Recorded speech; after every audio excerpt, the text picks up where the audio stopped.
enfin, on peut le dire, après 23 matchs en Ligue 1, c'est peut-être la victoire d'Unai Emery, le coach parisien. Oui, parce qu'Unai Emery a changé son système à 20 minutes de la fin de ce match. Le PSG était très très mal embarqué à Dijon. Il y a eu un début de match épouvantable. 2 pertes de balles et 2 énormes occasions dijonnaises dans les 5 premières minutes. Le PSG ronronnait. Après un bon début de seconde période, le PSG n'arrivait pas à inscrire ce second but. Et donc à 20 minutes de la fin, Unai Emery a choisi de sortir Lucas et Matuidi pour faire rentrer Hatem Ben Arfa en soutien d'Edinson Cavani et la recrue portugaise en provenance de Benfica, Guedes sur le côté droit.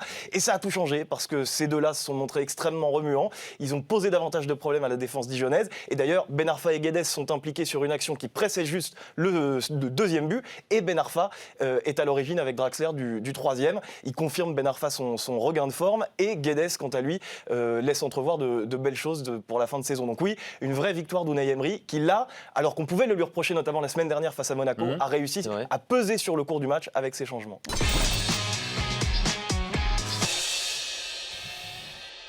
Tom Brady, qui peut même dépasser désormais en cas de victoire Joe Montana. Lui, il a déjà 4 victoires en Super Bowl, Tom Brady.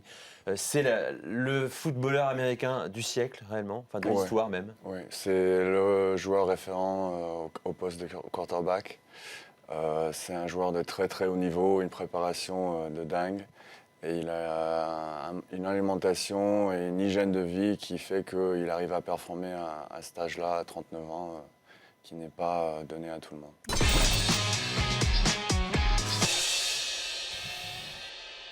n'y a pas de secret, surtout dans ce sport-là, où d'après ce que je lis et je vois, les joueurs ont plutôt tendance à énormément fêter les victoires et avoir une vie un peu décousue en dehors. Donc lui, il a certainement dû avoir une autre trajectoire pour arriver là, à 39 ans, encore être au top. Lui, il a aussi une femme qui doit avoir une hygiène parfaite, hein, c'est Gisèle Bündchen, le top modèle. Bravo. Ouais. Non, mais alors, c'est pas Fallait du qu'il tout, parle de sa femme, voilà. Mais non, mais on sait bien que la diététique est importante pour les top modèles. Donc il a du goût, en plus d'être bon, il a du goût. C'est ça. Et de l'argent aussi. Oui, je crois qu'il y a un petit peu d'argent, effectivement, notre ami Tom Brady.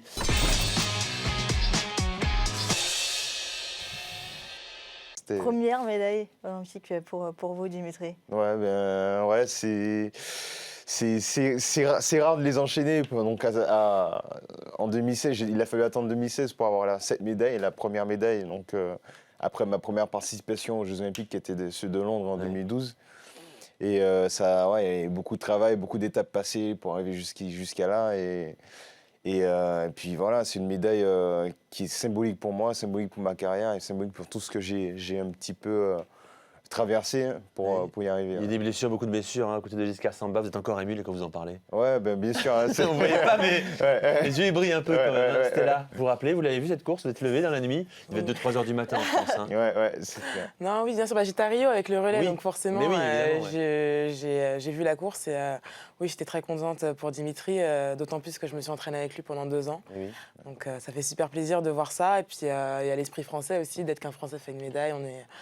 On est super ravis, sachant qu'il y a beaucoup d'engouement sur la discipline. On ne sait jamais lequel va faire la médaille. Donc voilà, super contente pour lui.